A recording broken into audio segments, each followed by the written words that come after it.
Right, so today I'm going to be telling the story of buying this pile of junk. I'm just kidding, I love it. This video is more going to be for me, you know, in 10 years time once this thing's got a CVT swap, a couple battery packs, perhaps a front wheel drive conversion, narrow body install, you know, for me to look back and just remember the memories. But we're also going to be doing Dallas's School of Mediocrity. I don't know. We're going to teach some lessons that you should look for when buying a car, and some signs that you really should not buy the car you're looking at. I think they're pretty useful and they're pretty accurate, so let's go.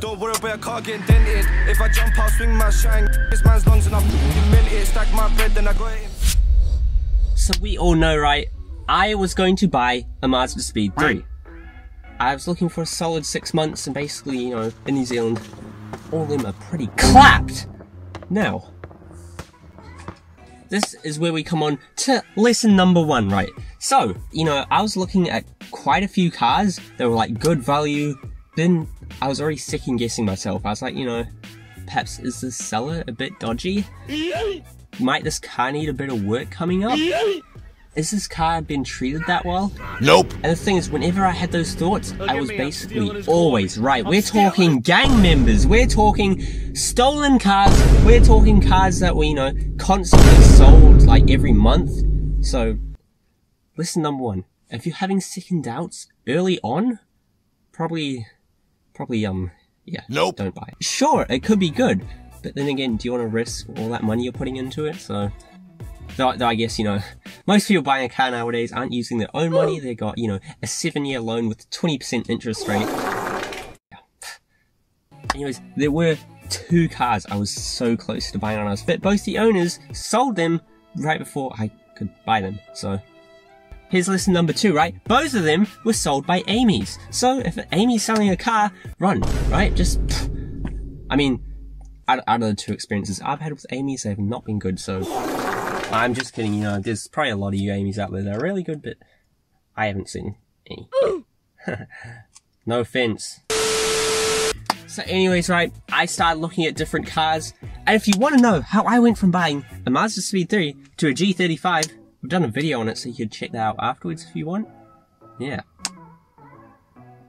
So anyways, right, one night, I'm on Marketplace, and I see this hella clean G35. I'm looking through the pictures, you know, this thing is lit, this thing is scucks, this thing is swag, this thing's meanage. And I was like, damn, it was only 6 grand. So I go down to the description expecting like 210,000 plus kilometers, and it's like 125,000. It was literally at that moment that I knew I was buying a car. Here's another point. If you get that feeling, it's like, damn, I'm about to buy a car, or like, damn, this deal is seriously good, you should jump on it, because there's like 15 other banchoids thinking the same thing. Can I say that on YouTube? I don't know. I saw this car at 9 PM one night. Luckily I had the next day off work. Me and my friend went at 6:30 AM the next morning, we picked it up. That's how good it was. 6:30 the next morning, I meet up with the f***ing legend Robert and the almighty CL1 Eurobar. You know, we go to the guy's place. We f***ing chop a Suzuki Swift on the way there, dumb clown. 1, 2, 3! That guy's not even racing you! Yeah, he did, he blinked! Anyways, so we pull up at the guy's multi-million-dollar trap house. I see it for the first time from inside the almighty CL1, and it's just like, let me paint the picture for me in the future. It's like golden hour, the sun's out, there's all that sort of mildew on the cars, and it just looks so good. And I remember the front like chin thing looked really big and cool. It's like, damn. You know, it was the sort of morning where you turn the car on and like you can just see all the smoke out the exhaust. We're looking through the cars for issues that weren't listed, and here's another lesson, right? When you're like looking at the car, if it feels like you're properly hunting for issues that weren't listed, like you're really struggling to find any, that's a really good sign, right? You should probably jump on it, right?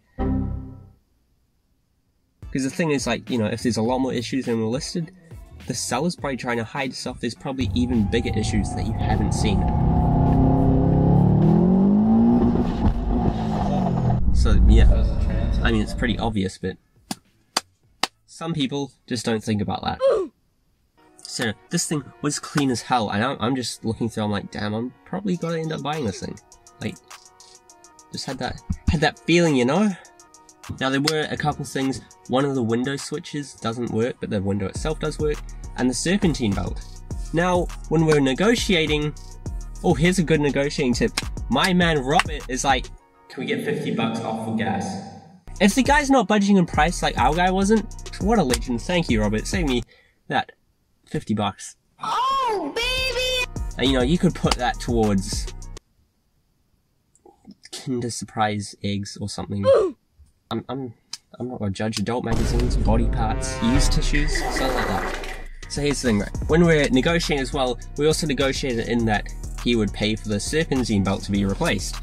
Now he said, right mate, just go drive down to my friend who's a mechanic and he'll get it sorted for free. Well, yes, I went there a few times. The guy was just mucking me around like, if there is a condition of sale, don't buy it relying on that condition of sale, right? Because it's a private sale, he's not really obligated.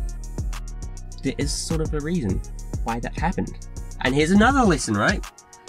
If you haven't seen a video we did a little while ago, the person we bought this car from was a fucking scammer. So you can watch that video afterwards if you want. Shout out me. Not ideal to buy a car from a scammer if I'm entirely honest. Now, nothing's gone bad yet, but... So that's one thing. Before you go and see the car in person, research the guy, okay? Not even that, just like stalk their social media, their Instagram. There was this other Speed 3 I was going to buy. I look pretty clean, I've never been in an accident. Nick Minute. I left my scooter outside the theory. Nick Minute. I go on the person's TikTok. It's been rear-ended by a truck at some stage, even though it's been never crashed. Bruh. And, you know, they're doing, like, burnouts and rip the clutch. Yeah. Stalk them. Trust me, it's a good tip. So anyways, right, we then go and we take it out for a very stately, safe driving test drive. Very safe. My initial impressions was like how small and thick the steering wheel was, because like my steering wheel was held like my bitch. Small and thick as fuck.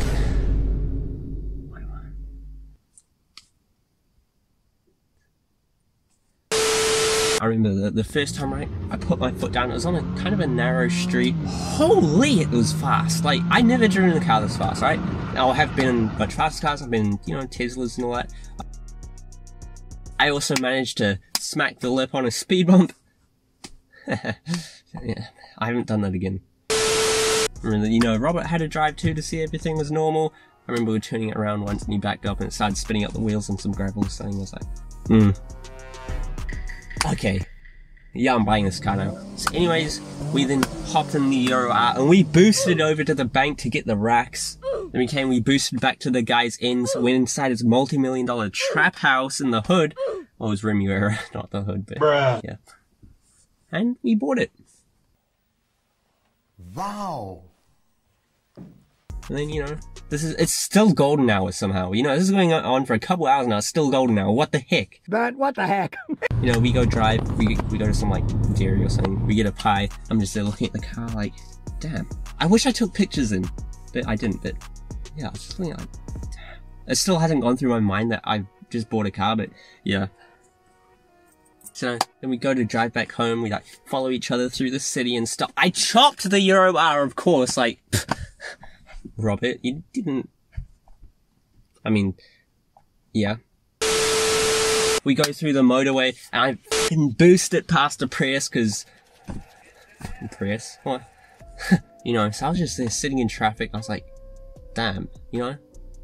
It's been 18 years of being into cars and I just bought my first car, like holy heck. Started to really understand how big it was. I was like, damn, you know, I was looking through the interior like, shh, this is nice, like, what the heck, this is way too nice for me.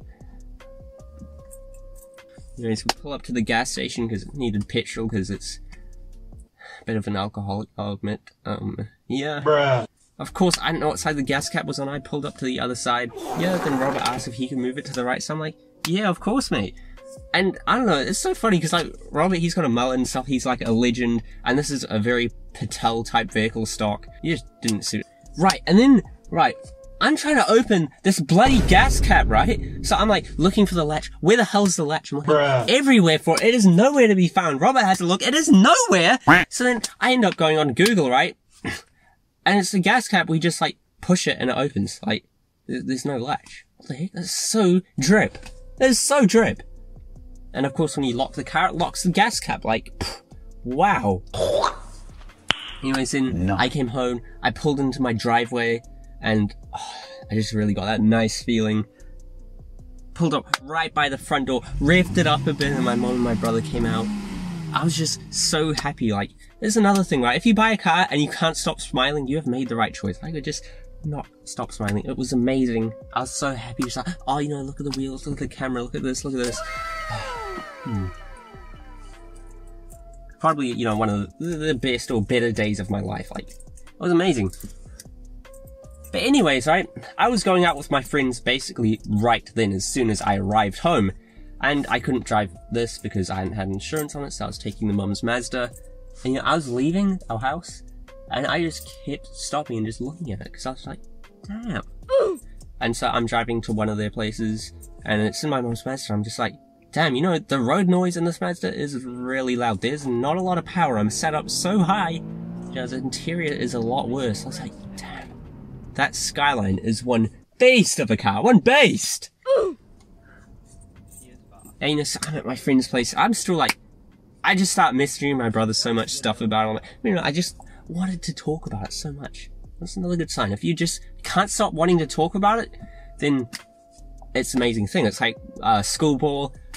When I got home, I had not slept for a solid, like, 26 hours. But I just wanted to talk about it, and that's what you should have when you just bought a fat whip. Anyways, by the time I got home, it was dark. And so me and my brother, we just went, we sat in it, we were like playing with everything, listening to the music, looking around in the dark. Yeah, I took these pictures because I knew everyone would want to see it work the next day. Very, very sus pictures. And it was just an amazing day, like... And then I went to go out with my friends, we had fun there, like, what an amazing day, you know? So yeah, that was the video. There were 6 good lessons in there, maybe 7. If you did enjoy, surely hit the like, consider subscribing. We'll